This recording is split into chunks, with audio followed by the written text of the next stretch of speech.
நிச்சயமாக நீங்கள் ஒரு முக்கியமான ஒரு விடயத்தை தொட்டு காட்டினீர்கள். அதாவது முள்ளிவாய்க்காலுக்கு பின் என்பது வெறுமனே வடக்கை சார்ந்ததாக மட்டும் இருக்க முடியாது. அது கிழக்கில் இருந்து பல கவிதைகள் வெளிவந்து கொண்டிருக்கின்றன. ஆனால் அவற்றை தொடர்புகள், அதாவது குற்றேவதி குறிப்பிட்டிருந்தார், பல்வேறு தொடர்புகளை பலத்த சிரமங்கள் மத்தியிலே தான் தொலைபேசிகளையும் அழைப்புகளையும் எடுக்க வேண்டியிருந்ததாகவும் அவர் குறிப்பிட்டிருந்தார்.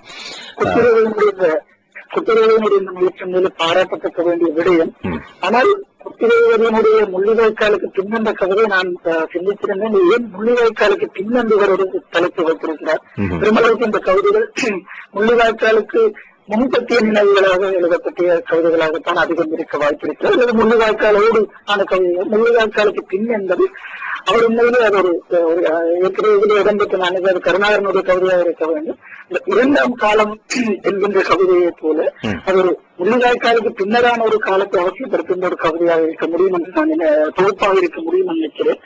இந்த முள்ளிவாய்க்காலோடு ஈழ போராட்டம் முடிவதல்ல, முள்ளிவாய்க்காலுக்கு பின்னரும் மக்கள் எப்படி வாழப் போகிறார்கள், அவர்களுடைய இலக்கியம், அவர்களுடைய வாழ்க்கை, அவர்களுடைய அரசியல் போன்ற விடயங்களை அவாவுகின்ற ஒரு தன்மையோடு வந்திருக்க வேண்டும்.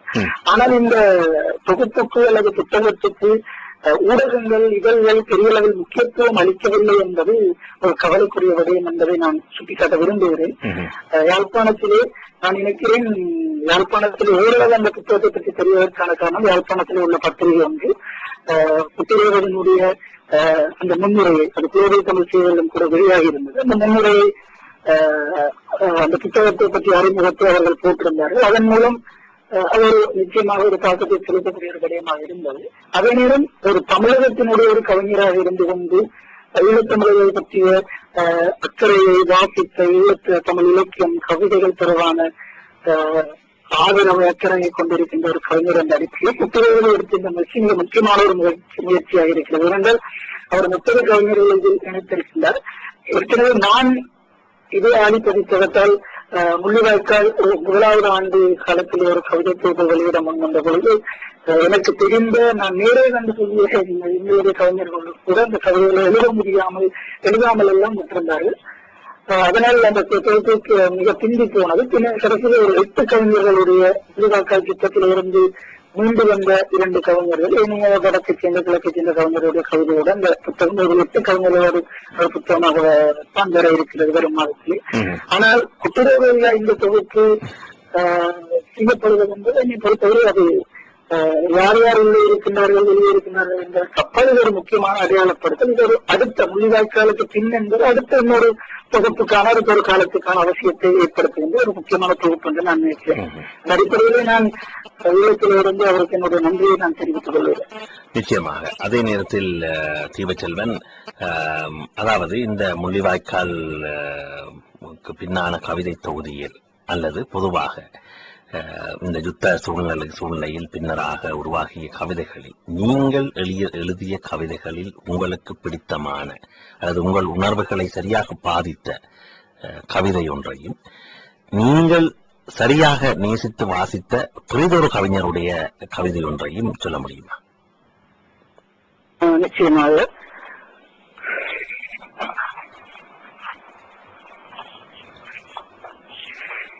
பொதுவாக கவிஞர்களுக்கு தான் எழுதுகிற கவிதையை சில கவிதைகளை சிறப்பாக பிடிக்கும். அதே போல பாடலாசிரியர்களுக்கு, அதே போல் வேறு கவிஞர்களுடைய விசேடமான கவிதைகள் ஒன்றெண்டை அவர்களுக்கு பிடித்திருக்கும். சொல்லுங்க. இந்த கவிதையை திட்டம் தீர்க்கமாக நடந்து கொண்டிருந்தது. நான் நினைக்கிறேன் மே மாதத்துக்கு முதல் மாதம், மே மாதம் 16ஆம் தேதிக்கு முன்னைய மாதம் 16ஆம் தேதி எனக்கு அம்மா தொலைபேசியில போக வந்து என்னோட பேசியிருந்தார். அப்பொழுது அந்த சிறு சத்தங்கள், சன்ன சத்தங்கள், என்னோட அம்மா குனிந்து நின்று கொண்டு சன்னங்கள் வாழ்வதால் குனிந்து நின்று கொண்டு தொலைபேசியிலே பேசுவதாக.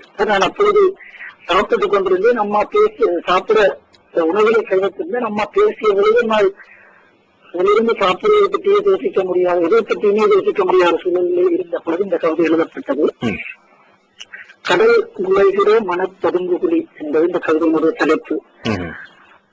ஒரு பக்கத்து வானத்தில் முட்டை கிடக்கிற அவலத்தில் பெருந்துயர் மிக சொற்று உதிக்கின்றன. எல்லோருக்குமான பாவங்களை சுமக்கிற சனங்களின் குருதியை கழுவுகிற துண்டு கடலில் கருப்பிரவு நடந்து திரிகிறது. எல்லாவற்றையும் கிடங்கிலிருந்து கழித்து ஓ என்ற பெரும் அழுகையை மணல்வெளியில் புதைத்தபடி இருக்கிறார். வானம் தாறுமாறுமாய் தெரிகிறது. சப்பாத்துக்கள் நெருங்கி கடலில் தள்ளிவிடப் பிடிக்கிற ஒரு துண்டு நிலத்தில் எச்சரிக்கப்பட்டிருக்கிற மணல் வாழ்வு உதிர்ந்து கொண்டிருக்கிறது. எல்லாவற்றையும் இழந்து ஓடி வருகிற இரவு மிருகத்தின் வாயில் சிக்குண்டு விடுகிறது. பெருகனை கடித்த காயத்தில் இருந்து கொட்டுகிற கனவுகளை இருக்கிறது. மண்ணை குறிக்கிற டேங்கிகள் வலியின் காயங்களை உப்பு காற்று கழுவுகிறது. நெடுநாளின் பெருந்துயர் புதிந்த அடிபட்ட காட்டு வழிகளின் சொற்களை கேட்டு துடித்துக் கொண்டிருக்கிறேன்.